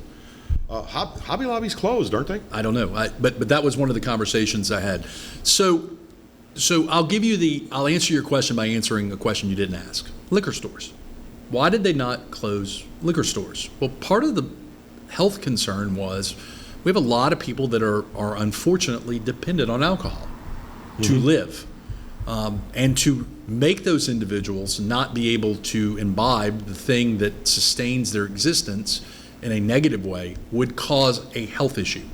True. Cigarettes. But liquor is available at grocery stores. Right. So if you could tell, I mean, in one scenario, you could say you're a liquor store only. Right. You're not essential. And if people absolutely have to have your product because they're jonesing, they can go to the grocery store. I think the reason why Hell, you can go to the convenience store. So I'm venturing a guess here. I don't want to speak for the governor. I would argue probably, if it were me being asked this question, Lowe's is open because if we want to keep people at home right now, what do they need? Household projects. Yeah, they need Stay things busy. to do, right? Yep, things to do. So them going to get stuff from Lowe's to work on their house is something we want to advocate for, right? That's the reason I would leave Hobby Lobby open. I'm in complete agreement. I just wanted to have the discussion. Right.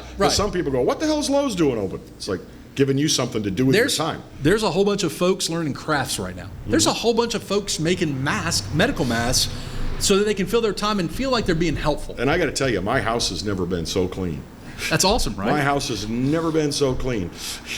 I'm working in the yard. I'm just, because daytime television, except for this program, of course, is pretty lame. Well, and at some point you run out of Netflix shows to watch. So I get it that we're arguing about what is and isn't essential, but there's probably a lot of thought that's going into this. And look, if it gets worse, that legal definition may change. Okay. In our next segment, I want to ask you about your profession and how that has changed. What's changed with court? What's changed with talking to an incarcerated client?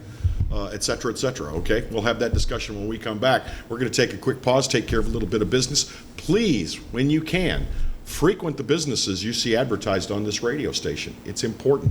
And do call in takeouts with your favorite restaurants.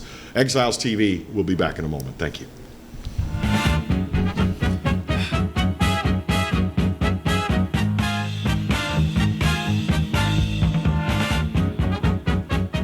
Bellelo's Furniture and Appliances, your dependable independent. Depend on us for service, for selection, for price. Get huge Whirlpool savings. Shop now and save on Whirlpool appliances throughout the store. Plus, experience our price match guarantee and ask about special financing. You can depend on the know-how of people who live appliances every day. Bellelo's Furniture and Appliances, your dependable independent with nationwide buying power.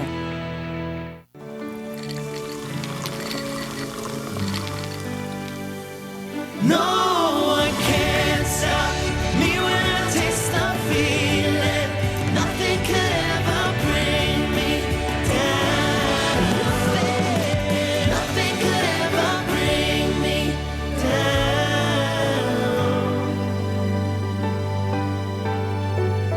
taste the feeling. That's right, the Clarence Buggs Show is back, along with the Exiles, Bill Profita and Kevin Gallagher. We've put the band back together, South Louisiana's talk team, and it's only on the Pelican. 10 a.m. till 12 noon, right here on the Pelican. For total home pest control, who are you going to call? Call the Bug Man, 923-BUGS. For total pest control for your home or business, call the original Salvant. Call the Bug Man today, 923-BUGS.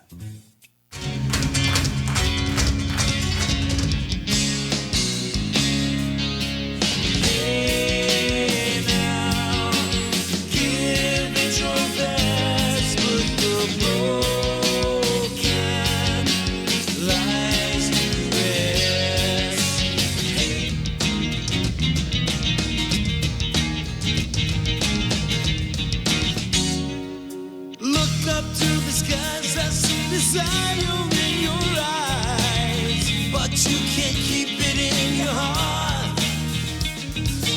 'Cause misery loves company. 'Cause misery loves company. Cold and hungry like a dog in the street. I get a raw deal every.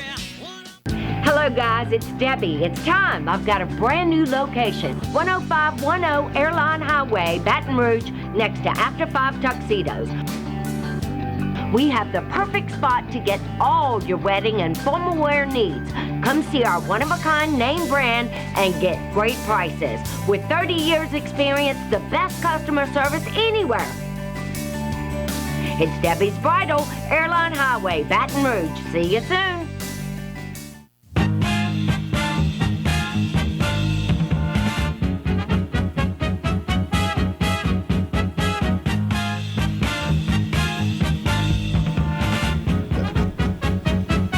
I should plug him anyway. We were just talking about my friend Scott McKay and his series of novels that he's launched. So I'm going to plug him. What the hell? If you're looking for a nice high adventure novel with a little bit of political intrigue, it's completely set in an imaginary world, but you'll see parallels. May I recommend Ardinia, the Ardinia series, which now there are going to be 2 books. The second book is going to be released real soon. But the first book is called Animus, A Tale of Ardinia, and the second book is Perdition, A Tale of Ardinia. I'm proud to say that I did the audio book for Animus, A Tale of Ardinia. It was a lot of fun. It was unlike anything I've ever done as an announcer before. I mean, doing radio commercials and doing narration, and I've even done some safety films for industry. But doing an audio book is unlike anything I've ever done before, Franz. But if you're interested and looking for something new to read, you can download it as an ebook. You can get a hard copy. Amazon's got it. But look for Scott McKay. There, Scott. Send me a check. Franz Borghardt, attorney at law, is our guest. I wanted to ask you about, as an attorney, and you're a criminal defense attorney, so sometimes your clients are actually incarcerated while you're consulting with them. A lot of times they're out on bail, right? On bond. But how has this affected your ability to do what you do with your clientele? So for the incarcerated clients, it's problematic. Some of the parish prisons are on lockdown. Some of them, you're having very limited distant meetings.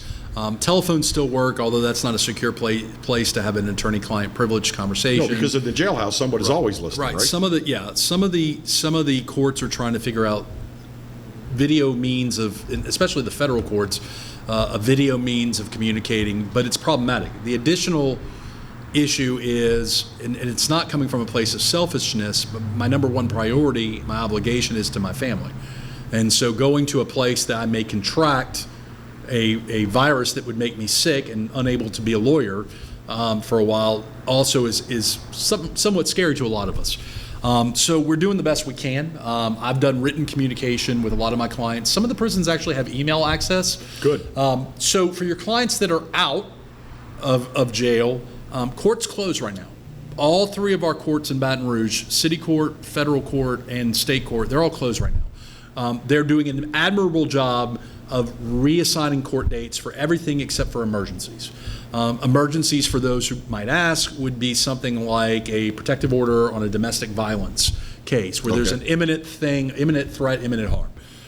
But even those are kind of able to be moved around a little bit. So right now, the practice of law is kind of like telemedicine. I can do consults via remote Zoom or FaceTime or just phone calls. I am still getting calls. Sadly, I do criminal defense, so sadly that hasn't changed much.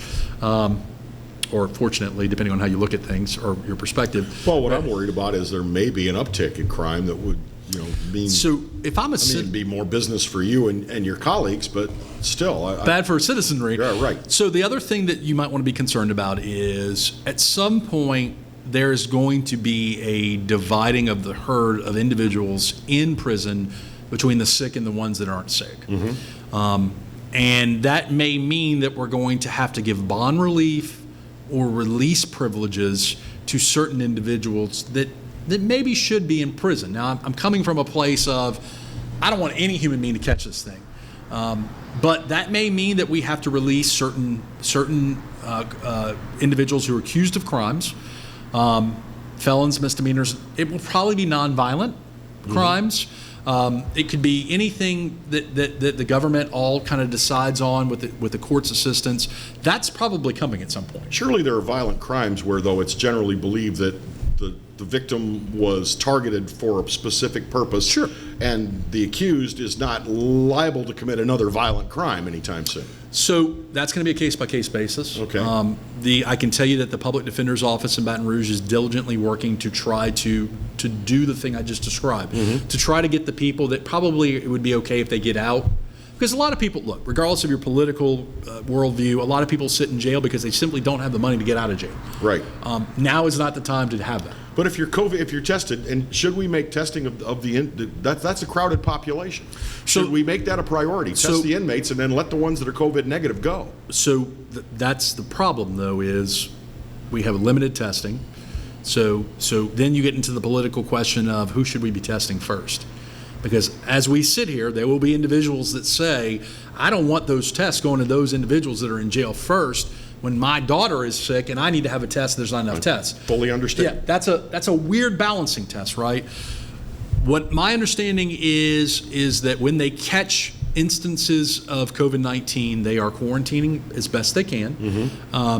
But it is, I've said before, prisons are petri dishes of hygienically, terrible Showers, things. dining halls, outdoor exercise There's areas. no social distancing. Yeah. So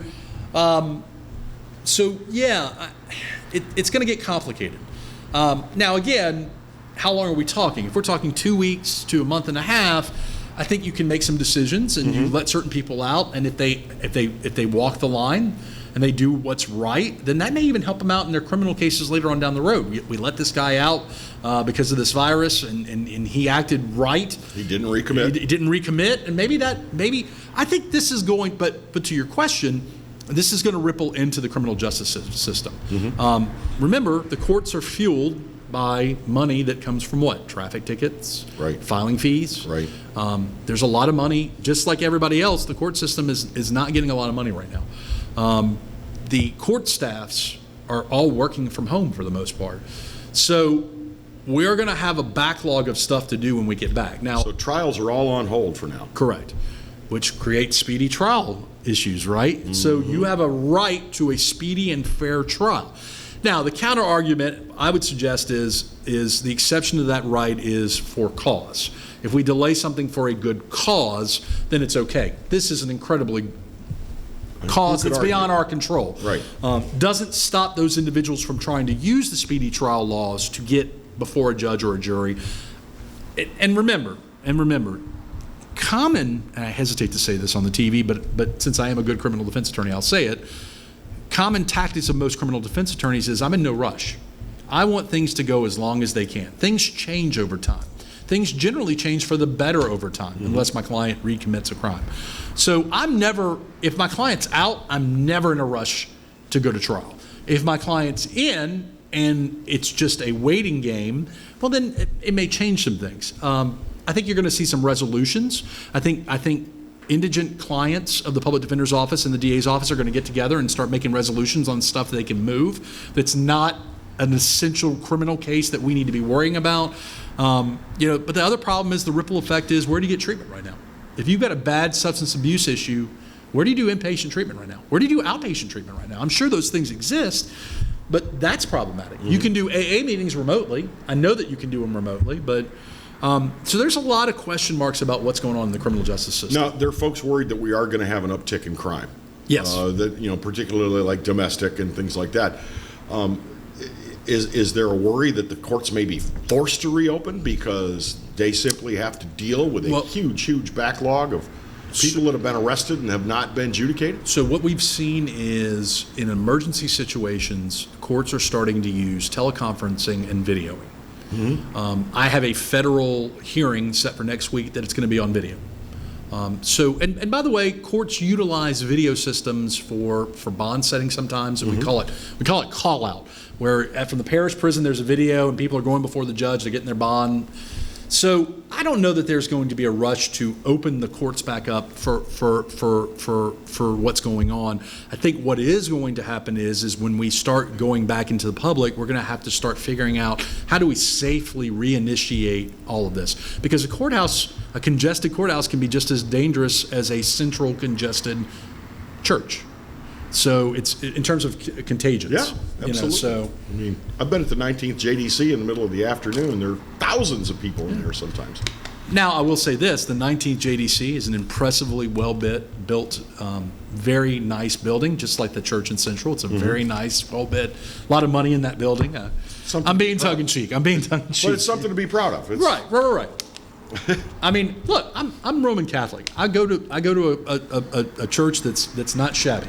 A lot of Catholic churches aren't "quote unquote" shabby. But how long has it been since you've actually been to a mass? That is true. That may be another conversation. Well, I'm not asking you. I'm not saying are you a good Christian. I'm saying how long you've been self-isolating, right? So you haven't been going to mass. I watch a live stream. There you go. Some of the Catholic churches are doing live streams. So God bless you. Yes, sir. Franz Borghardt, attorney at law, is our guest. Can you stay for one more? I can. All right. Appreciate you. If you got a question, if you just like to tell us what you're going through, we'd love to talk to you. 225-831-1029. That's 225-831-1029. Another few moments, another few messages, and we'll be back with more of Exiles TV here on Pelican Broadcasting. Tell your friends. And you can also check us out on Facebook. The Morning Exiles page on Facebook, and Pelican Broadcasting on YouTube has every single show, and the Clarence Bug Show as well. So check us out, and we'll talk to you again in just a couple minutes. Right there. Clock.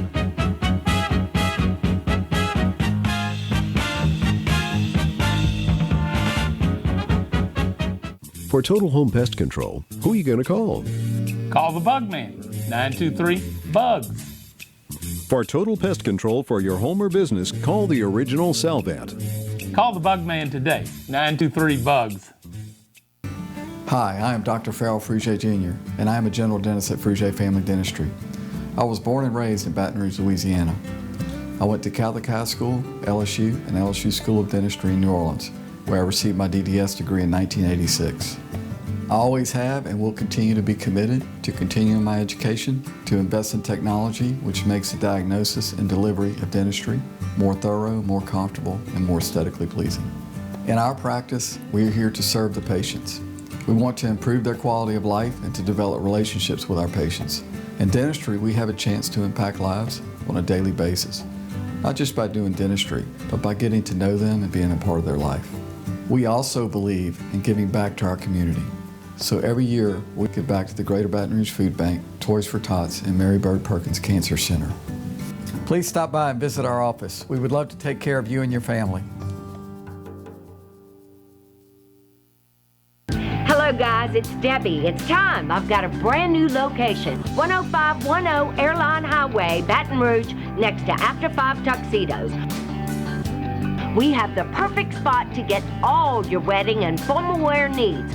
Come see our one-of-a-kind name brand and get great prices. With 30 years experience, the best customer service anywhere. It's Debbie's Bridal, Airline Highway, Baton Rouge. See you soon. Clarence Bugg Show. Yeah, I'm back on the air. That's right, 10 a.m. until 12 noon, Monday and Wednesday, and we replay it Monday and Wednesday nights, 10 p.m. to midnight. Check us out online. You can watch it live at PelicanSportsTV.com, or better yet, why don't you just download the Pelican Broadcasting app? That way you can take it with you anywhere you go. That's right, the Clarence Bugg Show. Tell you what, oh, wait, gotta run, gotta go, bye.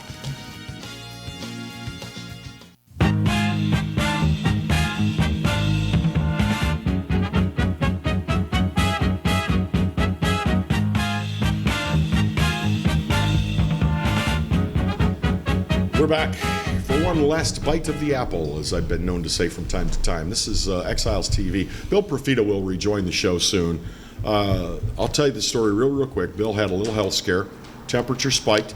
He did the smart thing. He got himself off to a medical professional. He's not only been tested for COVID-19, but he's being tested for other flu viruses and SARS viruses as well. The good news here, and I've got a good feeling about Bill because his doctor told him that the way his symptoms were presenting was not consistent with the known COVID-19 cases. So I'm thinking Bill just caught himself a little bug. It is that time of year. And our thoughts and prayers are with Bill Profita. We got just a few more minutes to spend with Franz. Franz, do you see a permanent change in not only the legal climate, but the business climate and the way we do things after this crisis? I think even when the dust clears and we're said to be able to go and be around each other again, I can tell you that some of the technology I'm using to do my business has made it to where even after this is done, I'm going to still use it. Classic example is Zoom meetings. I did my radio show, or I can do my radio show on Zoom and stream it live. I can meet with clients on remote. So I think we're going to be utilizing technology that a lot of us are not used to. A lot of folks are becoming experts in webcams and microphones. Yep. You know, I mean, and you're in the industry. Skills you pick up real fast. Yeah, right? So I do think what's going to happen is I think if I were projecting, I think we are going to be a lot more conscientious about what we're doing on a day-to-day, there will be some definite financial ramifications of this, right? So from a business standpoint, clients are not, even if there's lots of crime, if you can't afford an attorney, you can't afford an attorney. Right. So I think this will change things dramatically. I think the biggest thing is, I don't think a lot of us were aware of how many people were living paycheck to paycheck. And that's really scary, right? And look, that's not from a judgmental place. I mean, you may just be in an industry where you live paycheck to paycheck. There are plenty of places that they can't afford to pay you all that well, so right. You wind up living paycheck to paycheck. So I think we're going to have lots of long-term changes. And look, candidly, just because this goes away temporarily doesn't mean it's gone forever. This is, COVID-19, the coronavirus, it's going to still be here. We're going to have other things. As long as there's people eating bats somewhere in the world, there's going to be crazy animal viruses. And who knows? We may need to. We get an annual flu shot that covers us for all the known influenza things that because there are many influenza viruses, and we get a shot that's supposed to cover us for most of those and is 80% effective. I can see where you might go to your doctor and you're going to get you're going to get the flu shot in this arm, and you're going to get your annual corona shot in the other arm or something. I am not going to relax until I can have a coronavirus vaccination. That would be right. I want to be inoculated from this thing, and then I'll feel completely safe. So I was talking to a physician in infectious diseases this morning, Dr. Tatiana Savitra, and I asked her, I said, hey, do we know what the status is of whether or not once you get it and you survive that you have immunity to it? And she goes, no, we don't know that. You may have some antibodies that build up, and maybe, but we don't know that. There's a lot of things we don't know about this virus. But I tell you, my world is pretty much divided between criminal justice issues, and I do a small little radio show So the biggest thing I've learned, and I'm 41, so I'm an old timer. The biggest thing I've learned is the use of technological leverage devices to do some of the things I was doing on a daily basis, including practicing law. I have an appointment tomorrow where I'm not physically going. I'm going to meet with a client remotely or a potential client remotely. They do not have to physically pay me. There is electronic transfer of money, so it's all quote unquote good in terms of my world. Now that being said, look at the bigger cultural question is sports. We're having conversations right now about college eligibility. We're having conversations about education. One of the states, they were saying that the kids are going to have to repeat a grade. My kid's 4, so him redoing pre-K 4 is not the not that big a deal. Yeah, he probably needs to but if he were in 6th grade, it would be huge. Well, yeah. Think about if you thought you were going to graduate. Yeah. And you're in a state where they're saying, no, you got to repeat this grade. Hey. Online learning, the folks from LSU Online, I think you're going to see a lot more online learning. I think there will be economic incentives to do online learning. So, there will be some bad stuff, and then there'll probably be some good stuff that comes of this. Businesses have been forced to embrace telebusiness or telecommuting, if you will, and I think you're going to see that become much more the norm. I think you're going to see businesses some businesses, like my wife works for a bank, is a mortgage lending division of a bank. They're not even slowed down. They're killing it right now. They're going 90 to nothing right now because people are taking advantage of dirt poor or dirt low rates. And they're all doing it. All of them, including the mortgage loan originators, are doing it from home. Right. Because the bank real quickly adopted the technology to set everybody up to be able to do telebusiness. And I think you're going to see more businesses on the backside of this thing that are going to say, you don't need to come to the office. Come to the office once a week. So that ripple effect is going to affect lessors and lessees. So, that's the common question I get asked is about rent. We're in a place where you can't be evicted right now.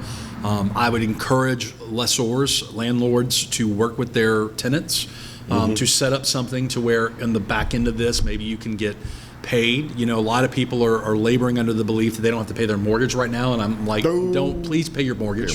Yeah, pay your mortgage.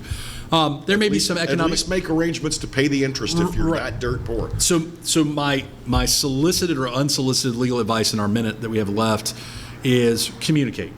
If something is about to go down, whether it's a child custody trade-off, whether it's a hey, I can't pay my bill, communicate. If you communicate, that's going to go a lot further than if you start ghosting people. So that's excellent advice because no lender likes it. Nobody likes to be ghosted. Yeah. Well, Franz, we thank you so much for your time. Again, just getting people to come here to do the show is asking a lot because we're all being asked to stay the hell at home and not give each other this virus. So, well, I appreciate it. Thank you very, very much. GoRougeBR.com, right? Yep. Find it on Facebook. And what time is the show actually on here locally in Baton Rouge? Saturdays at noon, as well as on Facebook Live on Tuesdays at 10. Okay. Our thoughts and prayers go out to our good friend Bill Profita and everyone who is going through a health scare at this time. We'll talk to you again soon on Exiles TV here on Pelican Broadcasting. And until that time, be safe, be well. God bless.